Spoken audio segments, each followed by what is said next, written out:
You're a great filmmaker. We're very excited to have you. But I will say you're maybe a bit presumptuous sometimes, in my view. I've been told that. I'm not sure why you mean that exactly this time, but I have been told all sorts of things like that. We have a saying here. I believe it.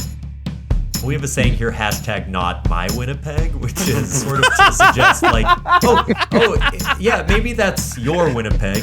For us, not my Winnipeg. I think, yeah.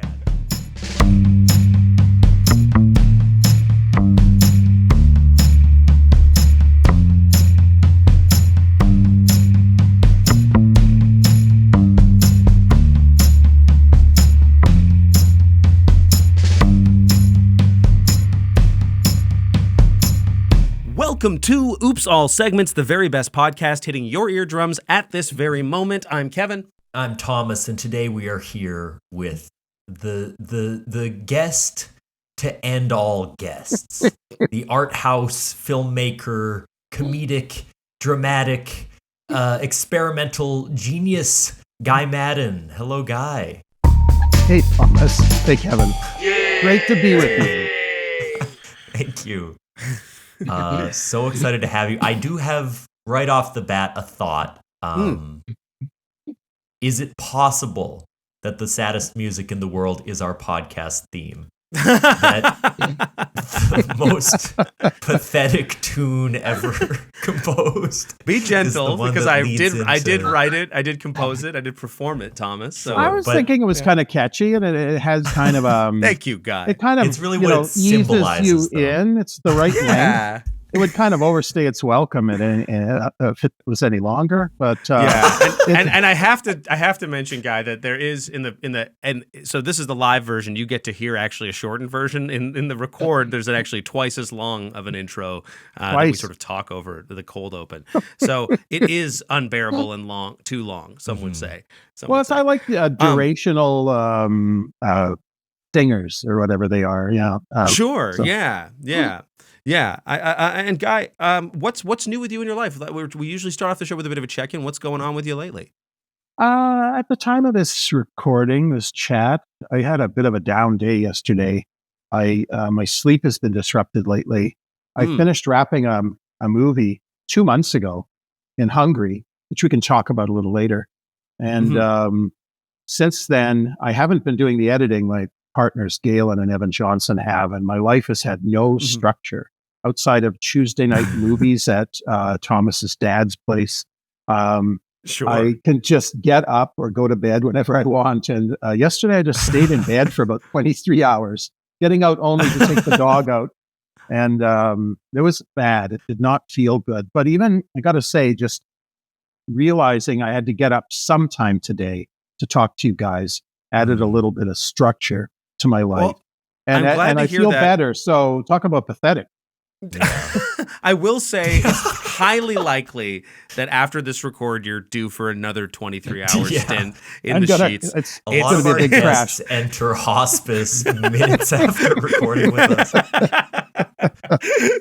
Just it's unlikely that just put me on some sort of opiate trickle and let me wait for the end. A slow drip.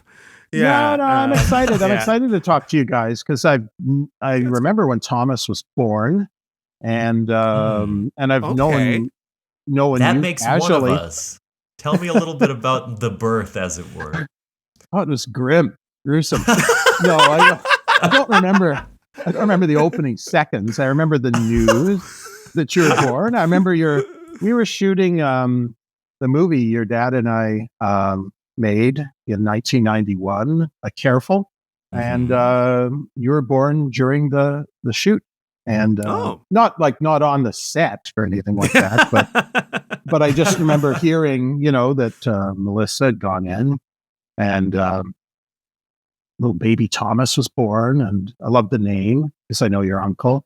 And I don't know. Did my dad leave set to be with my mom, or did he stick around just to make sure the script was being honored and everything? I think it's pretty unlikely he left the set, isn't it? I suppose he might have. I don't know. It depends if it's not like he would have driven Melissa to the hospital. Someone else would have done that. Maybe I guess didn't Melissa. think about that. Yeah. She might have driven herself or taken the bus or something, and then George would have just gone to set. I'm sure. I don't know. Yeah. No, I don't. I honestly That's don't quite remember good. that. I don't remember that Yeah. much. I have all sorts of faulty memories. I might not even be remembering your birth correctly, but you were born in the middle of the summer of '91. I know that, and that's when we Yes. were shooting. I also remember Frank Capra dying during the shoot, not on set, but far away. And I was wrong about that because I looked up the date recently, and he died in September, and our shoot would have been wrapped. So I've learned. I used to pride myself on my memory, and I even had a reputation, like a nickname, Mr. Memory, that sort of thing. Oh. And it was based on Wow. remembering a bunch of baseball stats as a 12-year-old. When you're 12, your memory is actually at its all-time most efficient for incidental memory. You'll you can look at like the first 100 digits of pi and probably remember the first 37 of them or whatever it is. And but now I realize that I've probably been falsely cocky about my memory all this time. Memories. So, Well, I feel like that's also kind of a theme in most of your films is like the way that memory changes things. And yes. We made it. Your dad and I made an amnesia melodrama. So yeah, we like our memories. Sorry, go ahead. We had a guest on, and I tried to remember the digits of pi, and I think I made it 3 in before. I think 3 or 4 in before you tried out. Pretty bad. Yeah, so I'm a 3. I'm a 3 man now. Yeah, once I knew it was 3 point whatever. I don't know. Yeah, there's a decimal in there. I just thought it was a round number. I just thought, I had no idea.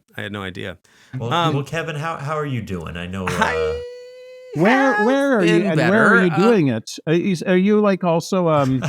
Are you a radio host at a university radio station? It looks like I'm in a radio studio because I put a little bit of effort into the backdrop here, but this is the basement of my house. Cool. I just I'm just at home in Winnipeg, hiding in the basement, so I don't disturb anybody else. But no, I paid some karmic dividends this morning. In early December, late December, there was a stomach bug flying around Winnipeg, and I did not get it. And I was my partner Kara, she had a terrible stomach bug, and I got to be like, well, I rarely ever get stomach illnesses, and I almost never vomit. And that was a number of weeks ago. And then last week on this show, I proudly ate a breakfast Baconator before we started the show, which I sort of had to suffer with throughout, but felt mostly okay until later that afternoon. And today, at the start of the show, only about 45 minutes before we started, your boy had to take a trip to the old vomitorium. Your boy. Yeah, mid-shower, something bubbles You're up. Not, it was sitting on a toilet right now as we the backdrop falls out, and I'm clearly in a bathroom. Yeah.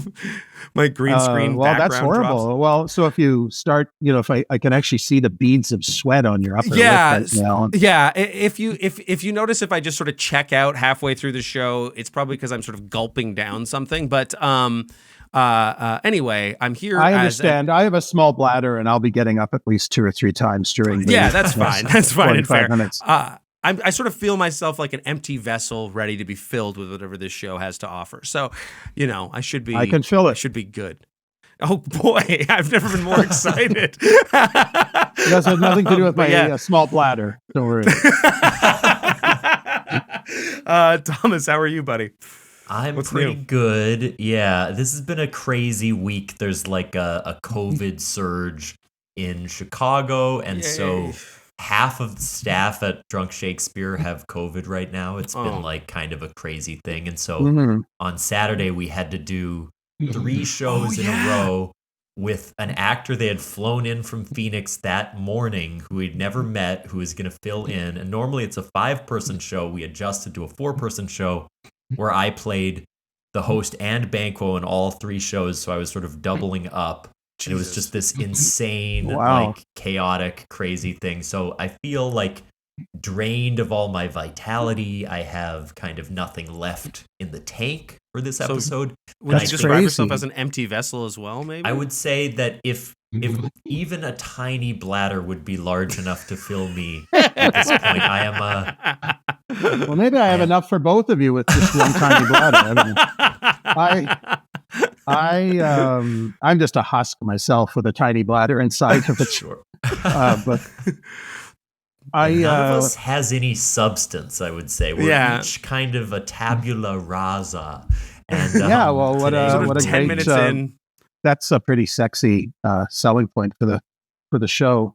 Yeah. That sounds like a drag trying to mount productions with a short bench, and you can't pull the goalie or anything like that. And for the extra attacker, exactly. It's like didn't they you said they flied people in from out of town and shit, right? They in order to make sure the shows happened, they flew somebody in from really states away. convinced it was going to get canceled, and then at the last minute someone flew in, and it was very stressful. Man. What was weird was it brought out this strange adrenaline and team spirit, kind of like if you're down a player maybe, because everyone that was there, as difficult as it was, we were like, holy shit, we did it.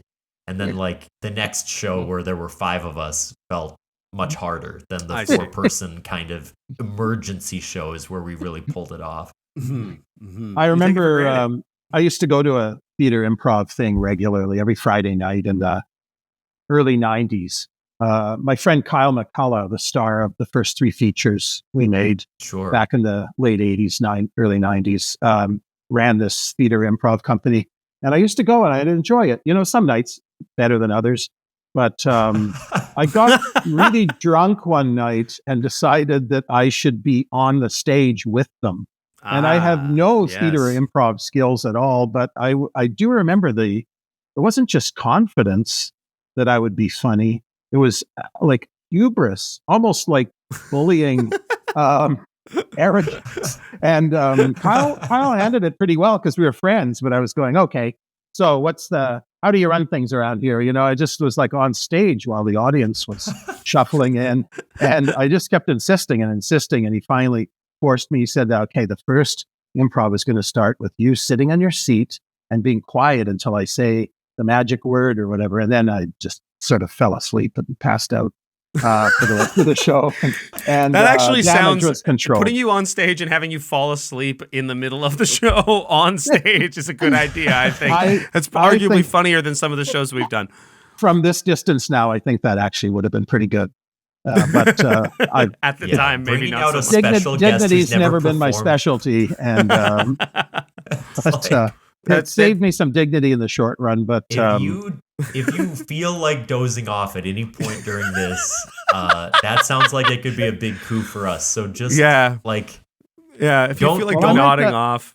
I'm always falling asleep in the bathroom, so I'll be quick as possible. If I'm more than 45 seconds, it means I've nodded off. Anyway, I'm fine. So now if something does happen to you and you do go to the bathroom, and we won't know, we'll assume you're asleep, but that's okay. Well, Elvis just dozed off on the toilet and they buried him. They were like, didn't work out well for him. He doesn't seem to be feeling in his legs. He must be dead. Yeah. We tapped him with the hammer and it didn't move, so I guess put him in the grave. Well, that's let that be a warning. Yeah. I'll be very careful about nodding off. So. And maybe this is a good transition into our first warm-up segment. Guy, you're a great filmmaker. We're very excited to have you. But I will say you're maybe a bit presumptuous sometimes, in my view. I've been told that. I'm not sure why you mean that exactly this time, but I have been told all sorts of things like that. We have a saying here. I believe it. We have a saying here, hashtag not my Winnipeg, which is sort of to suggest maybe that's your Winnipeg. For us, not my Winnipeg. I think, not really my Winnipeg. Personally, I think of it a little differently than you. I think maybe the movie could have been called Guy Winnipeg to sort of suggest, it's your, sure, that's what it's Winnipeg. Like for you. It's definitely a Winnipeg. But I think Kevin and I are also filmmakers. Is the thing? Yes, we're and artistes. We thought, Thomas, I'd venture to say that we're auteurs. Actually, we're auteurs, and we thought we actually made a silent film back in college, kind of inspired by your work a little bit in the terms of we don't. I would say heavily inspired by. We don't necessarily need all the modern contrivances to make this work. We can.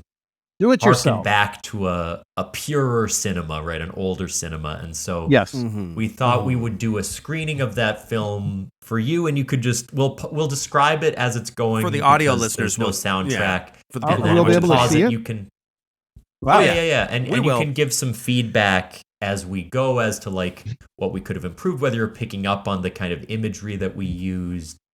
Yeah. And So- if you are listening at home on the podcast app and you think you want to watch this, you can check us out on YouTube. I think Spotify does video podcasts now. So open up your video if you want to see the high art that Thomas and I have created. I just have one question. How long is it? Oh, it's very brief. Great question. It's 1 actually don't minute know. and 30 seconds. Okay. I'll watch anything, almost anything, as long as I know how long it is. That's okay, that's now- an interesting. Just have a time, an internal clock for how long you have to Yeah. sit through it. Yeah. Yeah. Well, the Set my positive here is that tolerance it's timer. it's going to eat up some podcast time. So we're really killing two birds with one stone Yeah, here. perfect. Yeah. Perfect. Yeah. I appreciate that. Yeah. And I credit where it's due. I believe my ex-girlfriend at the time was the director of photography. Oh, really? So shout out to Amanda Junker for her work.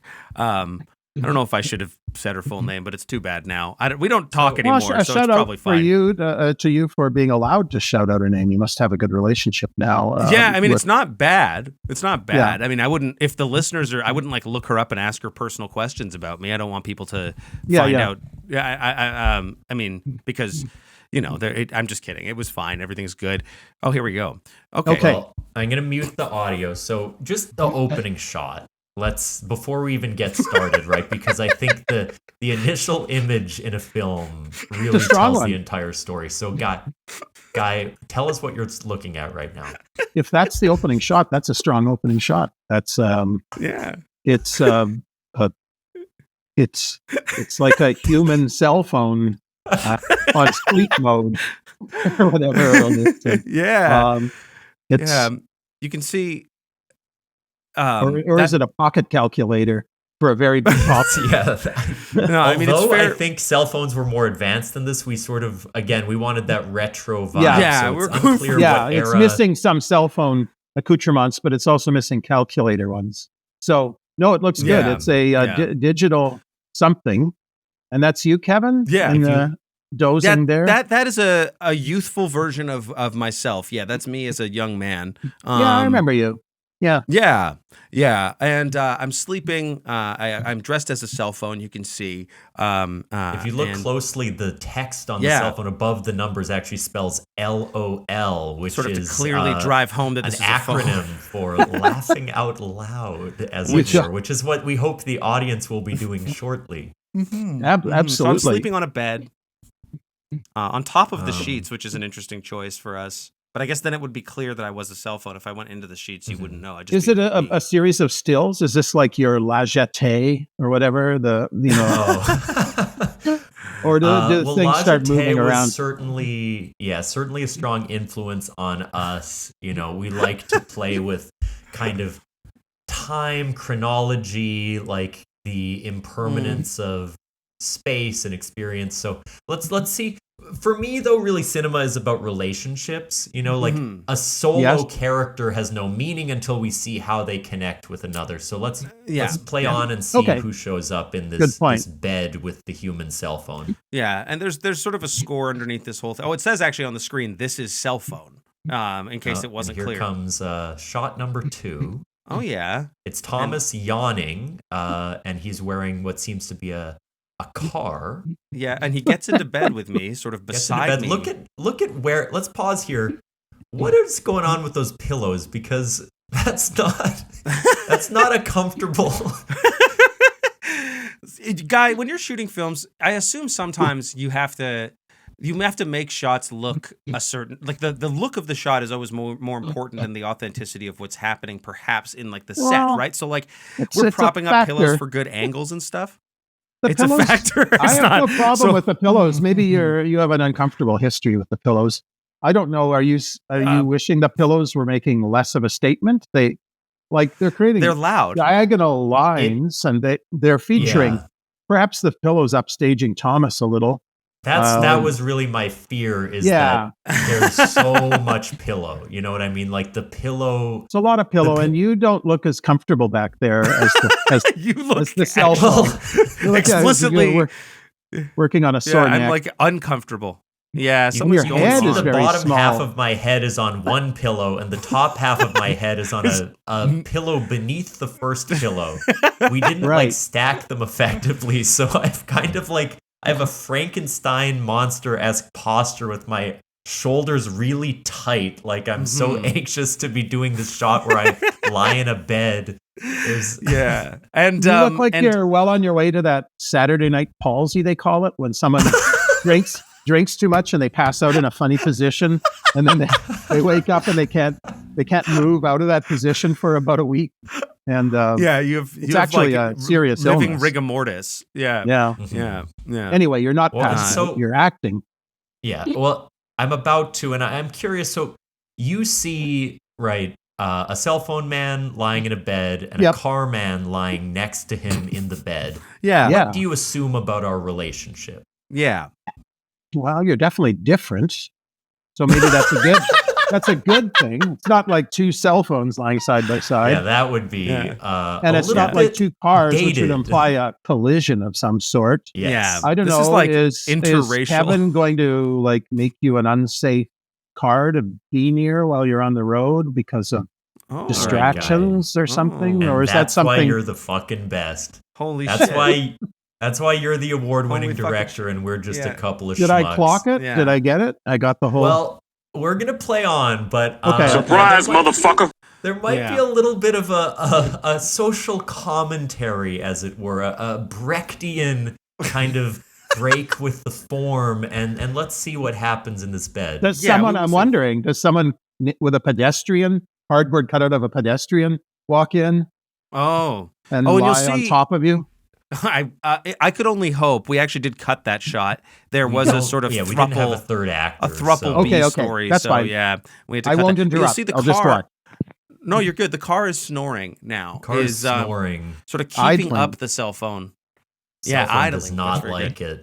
Yeah, and you can see, the pillow, in fact, upstages me now, and now over my face. No, that's good though. Okay, we're looking. The car and the cell phone now at a diner. It appears. Yeah, you're in a relationship. Daily Burger in Winnipeg. That's right. Oh, yeah. Daily Burger's still open. It's still there. It is? Yeah. Shout out to Daily Burger. Direct competition with my other businesses, but I love them. They have good food there. That was a pretty good match cut. Look at me. Yeah. That's good. Reach for the fry and then boom. Often for young filmmakers, seamless. Continuity is the most important thing. They'll like sacrifice absolutely everything else to get continuity right. It doesn't matter if the narrative is strong. The things look like they belong in the same place. Yeah. Thomas, I just want to ask a quick question about sort of what's happening on your upper lip in this video in general. We must have shot this in November. I think so. You seem to be having the starts of a Movember mustache. It's a little, it's lacking in its own regard. If I dare say so myself. Are you suggesting this is like November 28th or something like that, or? Yeah, he is. He is trying 4 weeks of growth on me. Well, Kevin, I'll actually thank you not to acknowledge the mustache, and we'll continue. Yeah. So we're eating. We're sharing fries. We're eating. And suddenly the phone has squirted entirely too much ketchup on his fries, and I'm taking them away from you. There's no ketchup left. You can't have any more. I ate all of the ketchup, and you look at that emotion. No. It's an interesting situation. You're wondering what could this mean. Now, am I missing dialogue or what with the sound gone? No, Guy. Film, as you know, is a readerly art form. And I think it's important that, whatever the dialogue that is happening in your mind between the car and the cell phone is likely more much better than what you really had. Yeah, anything that we could have written. I feel like Buster Keaton would try to use as few title cards as possible. In this film, we use 3. To tell you that we were a cell phone in a car. This is car, and there's one more coming. But I also want to highlight just that acting is reacting. And so you can see me kind of limply gripping the ketchup bottle, which clearly still has ketchup in it. If you look closely. We didn't want to actually run Daily Burger out of all their ketchup, right? That would be unfair. Oh, right. And Yeah. wrong. We had one really great idea, which was what if someone snored in a bed? And then our second idea was what if someone put too much ketchup on their fries? Yeah, a like classic conflict. I You know think when a you're lot of out with your people can friend- relate to that. Yeah. And Sorry. Go ahead, Kevin. And they eat. No, you're good. They eat too much ketchup, and you still have ketchup for your fries. It doesn't impact your meal at all, but it's very It's just infuriating gross. to Yeah, watch it's your just friend like- Gross. enjoy it. I'm getting that ketchup-heavy meal. too much ketchup feeling in my mouth right now. It's very visceral. Yeah, it isn't a good one. It isn't a good one. No, it's cold and it's okay. gross. Yeah. And we sort of draw this shot out a little bit. You're now disgruntled, Thomas. You look a little disappointed in me. We've got a nice over the shoulder. As our Oh, final nice shot. fade. So, Oh, thank Yeah. you. Yeah, we. I think that was iMovie.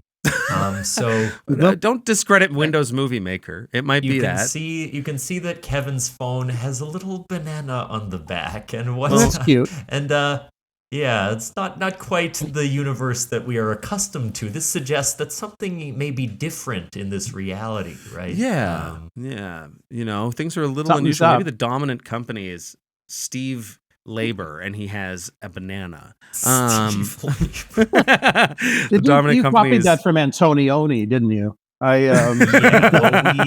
Yeah. That's okay. It's It's an still- homage. yeah, exactly.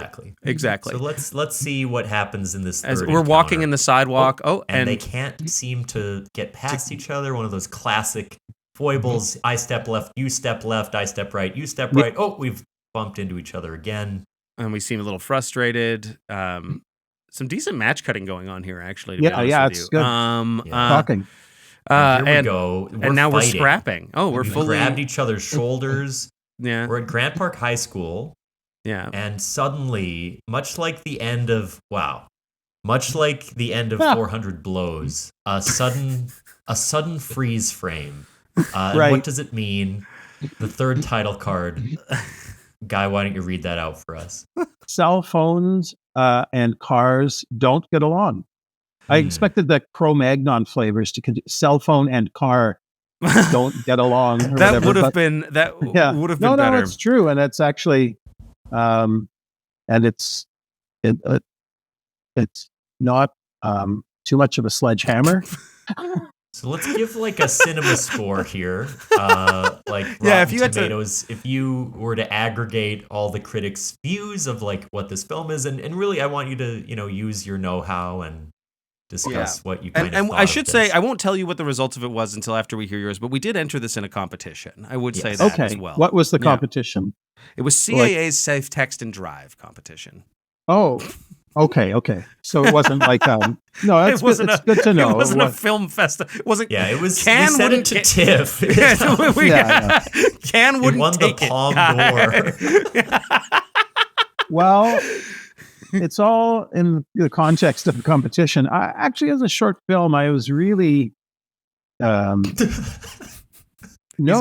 it. He's gonna adapt pleasingly perplexed by the combination of a cell phone, someone dressed as a cell phone, and someone identified as a car, who self-identifies as a car, Yeah. lying uncomfortably in a bed next to them, and then Yeah. dining, that stuff. And I suppose the message at the end, which is what you needed to deliver for the contest, maybe half ruins it as a mysterious, sort of as an epichet poem, whereas the call kind of flavored thing. Right. But I think. Well, I'm as sorry, a- it's not in fucking black and white, guy. Okay, I'm sorry, Yeah. it's not. I'm sorry, it's not a Sorry, deep it's not up to your metaphor. standards. Let me ask you this, guy. How many lives have your films saved? Because this one actually prevents thousands of cell phone related deaths every year. Yeah, I think. Yeah. I think my films have actually caused at least 2 suicides. and so you got we me can there. add this. And no, I really like it. It's well shot. It's well cut, and the match cutting is actually shocking. for anybody. I couldn't do and it. I have to wouldn't say, bother doing it. we And I definitely like didn't the edit this, right, lo-fi- T? I like the lo-fi feeling a lot. It's nice. Yeah. It was shot And it's well on acted. like a shoe, I think. Yeah, no, That's so true. And do you think if it were to, because sometimes I know you've made like a series of short vignettes, sort of like released as hauntings. I even performed in a couple of those. If this were just snuck into the mix, would anyone really be able to tell the difference? There's sort of one of many. This would improve a lot of the overall grading of some of those.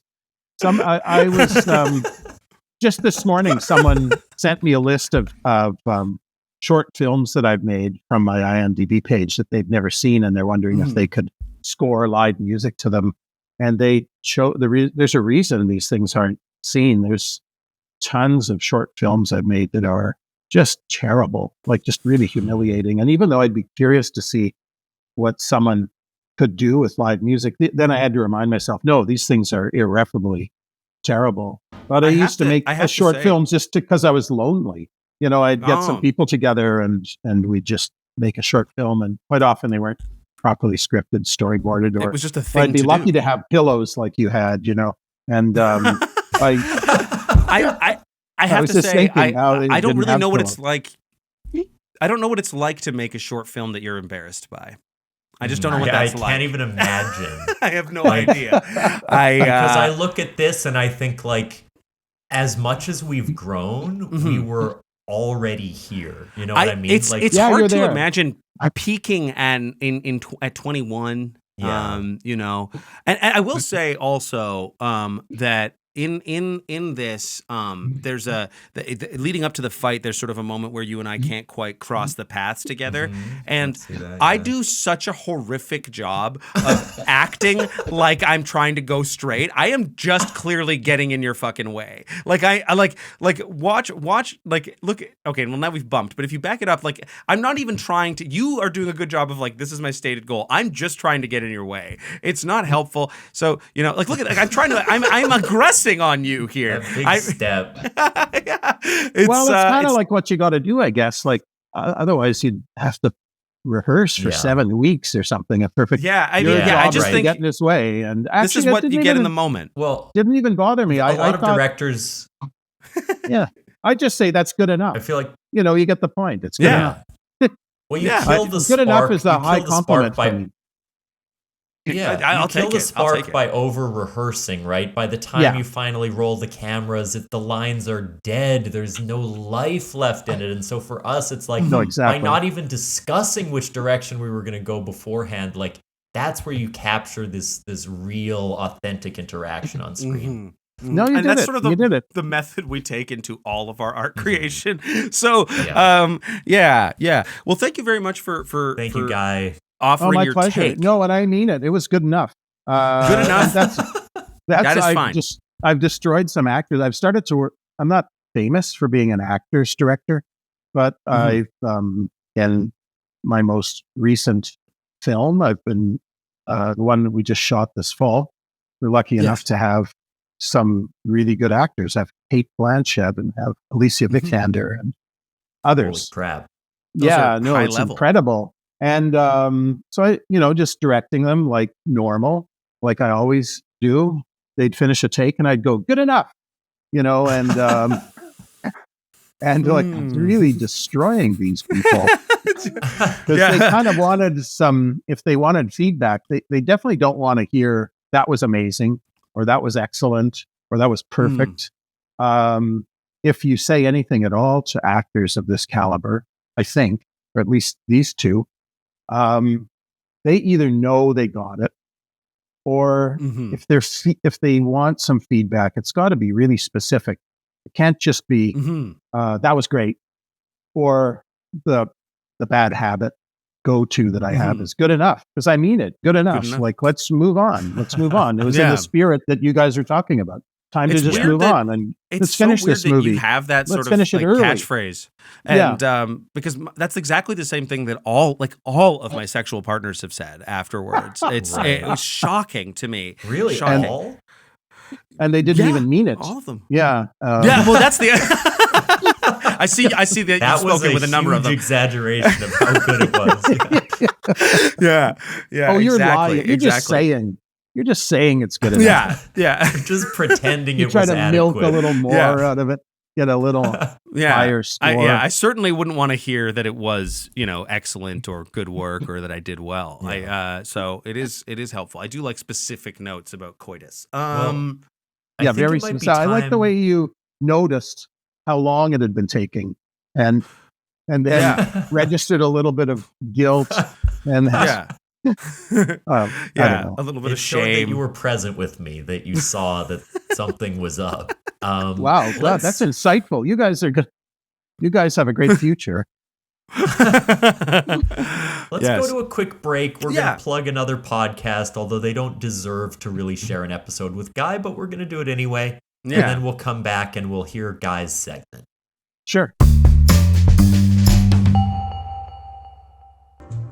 Hey Josh, do you like drinks? Hey Rob, I love drinks. Oh my gosh, would you like having a good time? I love having a good time. Then dude, you gotta check out Poppin' Bottles! What? A comedic podcast about our favorite beverages? Absolutely. Every week we have a guest on where they talk about their favorite beverage. And then we do a whole bunch of segments. You like segments, right? Oh, if I'm not eating an orange by segments, then I'm not enjoying it. What about games? You like dumb games? I love the dumber the game, the more I enjoy it. Then you gotta check out Poppin' Bottles, available wherever you find podcasts.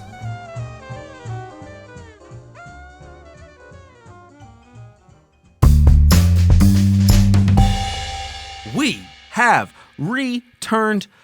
Guy Maddin, do you have a segment prepared for us? Well, as far as what I understand a segment is, I thought maybe we could just talk about something. Perfect. Perfect. And it's because I've known Thomas, of Thomas, I think, or there's proof that he's been born. He's here. And that I remember when he was born, I think. I thought we could talk about something that we all have. Anyway, whatever. It's earliest childhood memories. What good are they? I don't know if that's a debate. Like, should we assign sides? Do we even remember that shit? Because I was a freaking baby. I don't give a rat's ass what I did as a toddler. Right. Well, that's what that's sort of what, maybe what are your earliest childhood memories, 1 or 2 or 3, and how reliable are they? And then, and then so what? Or maybe it's something that is very telling. Right. Does it say anything about you? Are you were you already the person you are now? At age 3 or 2 or 5 or 7 or whenever your earliest childhood memory was, and how early do you think it was? Remembering the act of remembering the memory, not the act of having those things happen to you, right? You're talking about how helpful is it to your own narrative about yourself? How helpful is that? So they're pretty unreliable, which is why maybe not.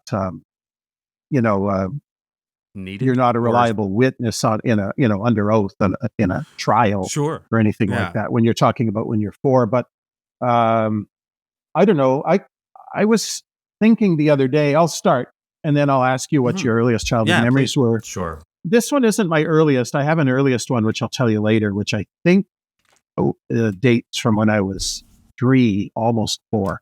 But this one is from when I was 5, almost 6.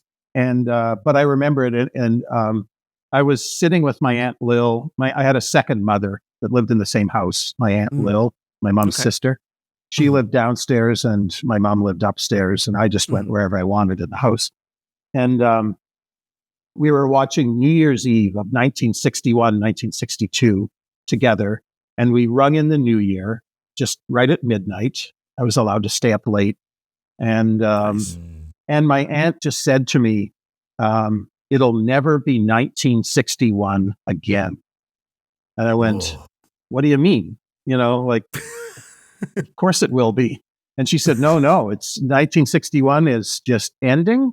And then it'll be 1962 and then 1963 and 64. And it'll never be 1961 again. And I went, say whatever you want, but it's going to be 1961 again. I just remember, just refused Fat to believe. chance. Yeah. I just refuse to believe that time moved forward only. And I was already kind of pathologically fully seized with my, I don't know, I just fully bought into this completely erroneous model of the way the universe works with time moving forward only. And that wasn't for you. it was, no, and it's only recently that I realized that the way I've been making movies is I've always been trying, just assuming, well, the way I've just organized my life has always been based on the assumption that I'll get a second chance at something. That if I'll do a half-assed job at something, but I'll get it right next time that I do this. Next time that I conceive my first child, or next time that I die, or the next time, next time that I go. You will not be invited back onto the podcast, just so you know, like, this is kind of a one and done situation. There's no, so like, we don't. There's not going to be, we love that you're here. Oh, it's great. God. But say that all you want, but next time that I'm on the podcast, next time that it's this time, I'll get it right. Okay. I'll explain it better. Yeah. Anyway, that was an early memory, but I've only I think, and I might even be misremembering the year. It might be 1962, not 1961. But other than that, I it's a memory I've had my whole life, and it hasn't changed, I don't think. But keep in mind, everyone's memory is unreliable. Right. But I just only recently realized it's actually the way I've been thinking my whole life. Yeah, I was going to say there's this case to be made that it is important because you just like sort of, or at least, I mean, maybe I don't know how important this is, but at least it seems to resonate quite strongly with you. This early memory of having it's of no importance at all, but it's true. It resonates. No, but I am pretty, I don't know, I'm pretty psychodynamic about our childhoods. I think that's they do determine a lot. That's you really leaned into psychodynamic. That seems like you're going to name your band that. It's the counseling approach that Freud, anyway, inspired by Freud. But I have also an existential childhood memory. I can't remember exactly how old I was, but I remember being in the bathroom, sitting on the toilet, just like Kevin is now. And I was thinking, it suddenly dawned on me that it was a similar kind of thing to you, where I was like, I had this instinct that I wanted to know everything, like gain all the knowledge of all of the things. As I started to learn in school and stuff, you would like learn about different animals and different plants and the world. And then it just dawned on me that I would not have enough time to learn everything. That it like was physically impossible, that you had to choose, and there were only some things that you would have time to learn about, and you'd have to not ever know about others. And that gave me like a real existential crisis on the toilet. I bet. What's the point of living except for bowel movements? Just Is it possible that feels like a thought that might have been inspired by some bathroom literature? Like there was like everything there is to need to know in the world, and like your weird little rack that hangs off the top of the toilet. There was like a Mad magazine on the radiator that I was flipping through, and I was like, I don't know who they're making fun of in this because I'm 5. Yeah, but I'll never know all the TV shows and movies that they're parodying. No, that's that's a strangely precocious, like at any age, wanting to learn everything. That's impressive. And I think it still gives me anxiety. Like I have this decision anxiety that I struggle with in general, of like every choice we make kind of closes off another option that we could have had. And so it's very scary to like pick a path, because then, and that's why I think I've had so many different kinds of jobs and I do so many different things, because I kind of want to keep as wide a set of options open to myself. I'll quickly tell my other childhood memory, which is a bit conflated with my parents telling me about it, but I remember some of it, which was when I was in Montessori, like preschool. I had this favorite teacher, and I loved her, and I did art all the time, but I also didn't really understand certain things about the world and also social norms. And so I drew a picture of her naked with a penis, which at the time I assumed everyone had because I had one. And at the time you had one. At the time, I had one. Sorry. Yeah, I had one back when I was your age. Yeah. Trust me. Back then, I had one. But my parents got called in, and the line that I remember from their telling of the story is like, your son is very creative, but, and then she kind of like showed the picture of her drawn naked with a penis alongside my pictures of like Spider-Man and Superman naked with penises, which is something I was just obsessed with drawing at this age. I think it's pretty natural. Sort of a Henry Darger like take on your teacher, but it's that's a wonderful memory because it brings all sorts of. Did you feel any shame? There's no way your parents made you feel shame over that. I don't think they shamed me, but I felt that I had done something wrong truly by accident, right? So it was like... Right, it's definitely wrong. Yeah, you can't be doing that. Like, I didn't know. I was like, it was such a moment of true innocence and also being like, and somehow this was bad, and I don't know why. It was like that first body shame thing, because later in my childhood, I had this weird thing where someone cast a spell on me that would like change my gender, and I had a real anxiety thing about that. What? She was like another kid in the neighborhood, and we were playing a game. And this is actually tying into you having a penis now. Yeah, and I had this like real anxiety that like kind of like in the Oz books, like that I'm not a boy even though I thought that I was, and like this whole so there was some early like identity panic stuff around that too. Interesting. That's okay. Yeah, and having to even make choices like that. You were talking about all those sliding doors and refusing to choose, and right. You could have been still. Well, it's a good thing you didn't just choose a career of drawing penises on things, I guess. But that's I showed an early aptitude for it, though. Yeah, I was going to say, in a way, first off, Guy, let's not, they say people go through about 7 careers before they find the one they love, and I feel like Thomas is maybe due for locking in. So Mozart was drawing like big throbby dongs by age 6, and like it was because he started so early that, he was the greatest at it. Mozart and his, Leonardo da Vinci's Vitruvian Man has a few edit points in it. Yeah, the greatest. Leonardo's like helicopter penis. Yeah, exactly. The Vitruvian Man, but they were never able to test it. But that circle around the Vitruvian Man is actually a wind rotating circle. At a certain speed could raise you from the ground. I like this. It works for me.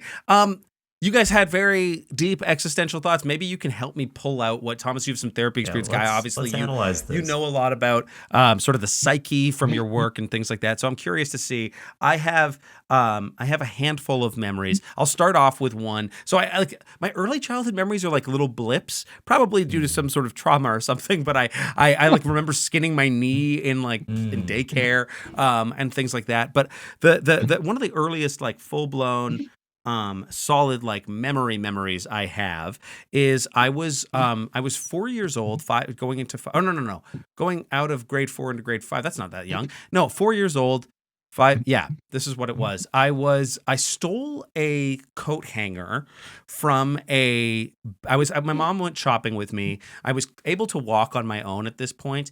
And I took a coat hanger, like a small children's coat hanger from the Bay, and I must have hid it on me somehow in whatever I was being transported in or whatever, or moving around in. And I stole it and I took it home, and my mom did not know. And it's a coat hanger from a store. They don't give a shit about these. And I went home, and my mom was like, she figured out that I stole it. And in like a lesson learning thing, like we drove back to the Bay, and she made me, I remember giving the thing back and apologizing for stealing it, because she wanted me to like learn a sort of lesson about punitive justice. And so I received a caning from the base. I'm going to use this coat hanger to hurt you now. Yeah, exactly. Yeah. And so, that's like one memory I have that's not I also have an early one about stealing like a grape from a grocery store and then like discussing it, like having like one candy that I took, and I have some early shame about like, you mustn't take Yeah. So I wonder if that Aw. it's like So- those first experiences of being in trouble. Like I also one of genuinely, and this is like an insight into the podcast about like my real life. Some of the people listening who know me would know that I have like a relatively complicated family situation, but who the fuck doesn't? But when I was a kid, I didn't know who my biological father was for the first like 4 years of my life, 4 or 5 years of my life, and but he was in my life under a different name. I used to call him Uncle Cal, and my dad would come over and play with me. It's a very long story that we're not going to go into Uncle here. Cal but would come over and play with you. Exactly, Or- exactly. yeah, okay. Not dad, Yeah. but Uncle Cal. And Uncle Cal would come over and play with me. And at around the 5 year mark, my mom sort of was like, "Listen, Cal, I can't keep doing this. You got to tell the kid." Because the deal originally was that I wasn't going to ever know, but that all fell through. So. Right. There was this weird moment where like my family did this thing where they brought me, I had met my brothers at the time because my dad had 2 kids, my half brothers, step brothers, I don't know what it is, but he had 2 kids and already and a wife, and I met them and we went on to, I remember walking out into I went to their house and I remember walking into their sunroom, and my brothers who I had like met and played with once or twice because they like had to take care of me, and my stepmom was there and my dad was there, Uncle Cal at the time, and Shanty and my mom, and they were like, This the is way like they a pitched- novel this thick, by the way. Yeah, It's I'm like sorry. great Yeah. There's lots of Tolstoy players. and yeah. Yeah, exactly. Uncle but Vanya meet Uncle Cal. oh yeah. But what they said to me was, Kevin, you like having a mom, right? And I said, yes. Oh, and my they said, how would you God. like to have another mom? And I said, okay. And then they said, how would you like to have 2 brothers? And I said, okay. And then they said, these are your brothers. How would you like to have a dad? I said, okay, this is your dad. And that was the moment that I like met my family in Jesus. full for the It's first like time. presented like Christmas gifts. Like Yes. Yeah. And I got to say, a little disappointed in what was behind the wrapping. No, I'm just kidding. But yeah. Oh, like, so I that's- wanted that's- this is like the knockoff dad. I wanted the one from like I already have a mom. Yeah. Yeah. Compliments dad. Yeah. Yeah. President's choice. Yeah. Dad. What the Costco family, a pallet of siblings. Kirkland The- did- Cal. So how many of these had you never met before? Some of the siblings, or you had I met think them? my 2 brothers I had met because my dad was obviously not that interested in keeping the lines that defined. So like they would come over and stuff, and or I would go over there. I would go to their cabin, but my dad would always just tell them it's so fucked up. But he would tell them that my mom was like a different. Like just a friend, and and that I was not that his kid. I was another kid. I had a different dad, and then eventually it was like, oh, I can't keep up this facade, so he like dropped it all and let it all happen. But it was just anyway. It was very, very like that is my like core memory that I remember is like meeting. That's a pretty good. my family. That's a good sort of identity slurry. Yeah. or slurpy. My therapist often tells me about how I have to live between multiple worlds, and I feel like that it was sort of where it all started. So yeah. when you You were were like- little and you're drawing in arts and crafts time, were you ever drawing big like penises, I should say. families, just drawing big penises on everything? Yeah, I drew my Yeah. whole family all with massive dicks. But did you have mommy and daddy, or just mommy and you? I mean, it was always just Or- mom and I until I met Yeah. these people. And then even then, like, it was weird. I would spend like one night a week there. It wasn't every week. And it was sort of a odd blended family situation for a long time. And But that's so kind of a little more, not your case, but Yeah. kids with divorced parents is really common Yeah. among your generation. Of course. But, yeah. so, yeah. but it was the secrecy and then the sudden unveil. the reveal. Right. Yeah. Well, it's yeah. like It was interesting. a lot of dads have secret families, but like you as a child had a secret family that you discovered. Like it Yeah. was like And Yeah. well, and then also, they did this thing that my parents had become quite habitual. So when they wanted to enroll me in karate, they showed me like 3 different films of the Karate Kid. And then they were like, do you want to try karate? And of course, I was like fucking 7 years old. I was like, yeah, I want to do that shit. Like, I just watched this guy do crazy shit in the movies. And then I had to go do like 13 or 11 years or whatever the fuck it was of physical, hard ass activity and discipline and learn a martial art, all because I was inspired as a kid. I feel like they did the same thing. They probably sat me down. They probably made me watch some sort of family fun movie, and then we're like, wouldn't it be nice to have a dad and brothers? They tricked me. I'm just kidding. If my brothers are dad, well, I was just about to say if my dad is listening to this, which would be shocking because my dad has been dead for a number of years. But if my brothers are listening to this, which they definitely aren't, I love you very much. Yes, I love them too. I feel I need to say after the horrifying. You know all about them now. You now know my whole life. I want to tell you. I don't know if I can tell it quickly, and it's not true. It's just a dream I had once. But I think dreams obviously reveal certain feelings, insecurities, and whatever. Yeah. Long after my dad died, I would have dreams that he hadn't died, that he had just moved in with a family he preferred. Probably a pretty common dream to have, a posthumous dream that you were abandoned. So in this dream, he just had moved half a block down Home Street. I lived on Ellis and Arlington, and I played on Home Street all the time. He just moved. And so I followed him to this new home in this one dream, and I climbed a tree and I looked in the dining room window, and he was sitting there at the head of the table. With his other family, all these children. And I felt terrible. And then I looked to see who was sitting at the other end of the table, his wife, and it was my mom. So not only did my dad have a secret family, but my mom and dad had a secret family. They both did. They just had a family that didn't involve you. Wildly preferred to the one I was in. That's terrible. Man. And just to be clear, how big were their penises? I don't know. I'll leave that to you. Yeah. I wish I could just project the dream onto your computer screen, and we could do a screen share as you add the we'll sort of add our color in. That feels like maybe the perfect place to wrap up. Sure. Yeah. Guy, wrap up all these thank you members. so much for doing the show. Yes, my pleasure. You so much it was for fun. Coming on. Great to chat with you. I have a quick question for you, Thomas. What's your first memory of me? Oh, there we go. It's probably not a pleasant one. Question. I mean, I can tell you what mine is. You were in the Tulsa's living room. Yeah, that's how I remember you. I met you once when you were just sort of just manspreading in that chair in front of the TV. Yeah.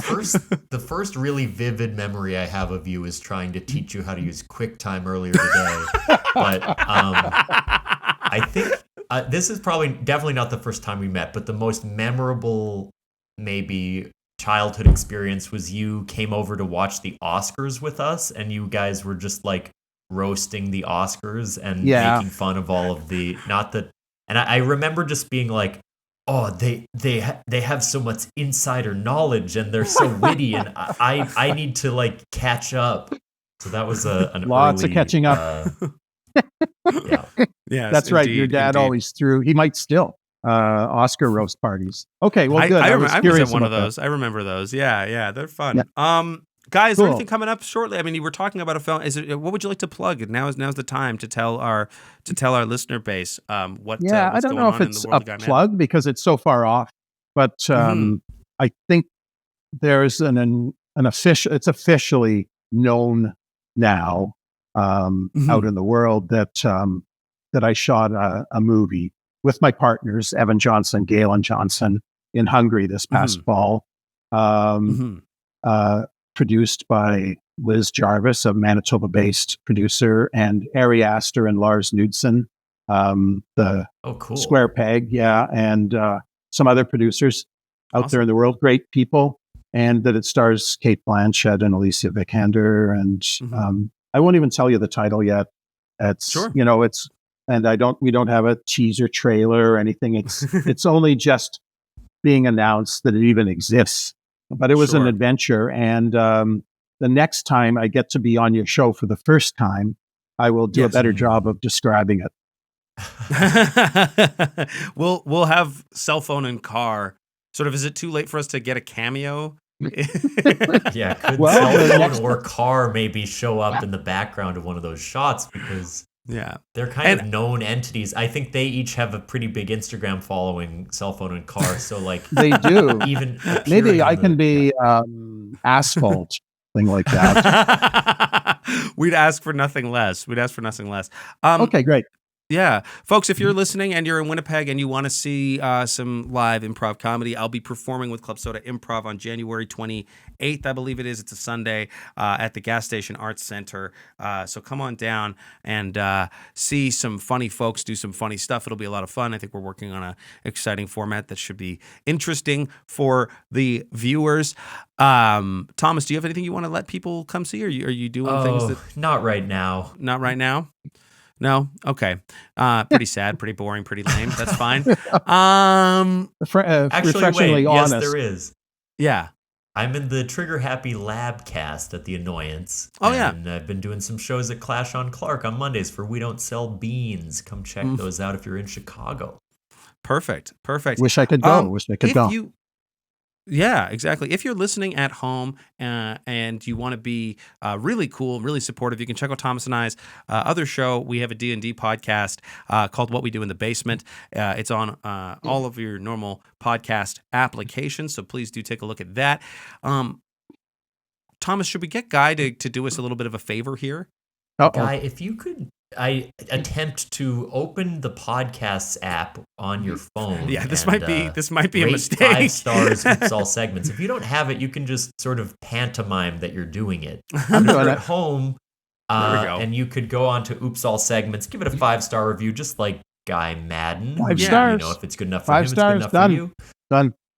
Thank Perfect. you. Look at that. Folks, be And- like Guy.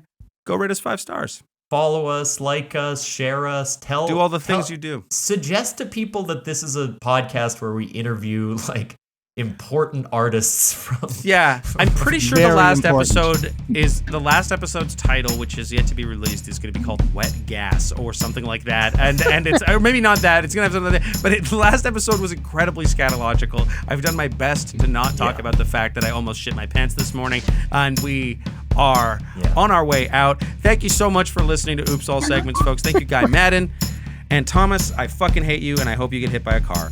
What the fuck? Charming. Don't put that energy into the world.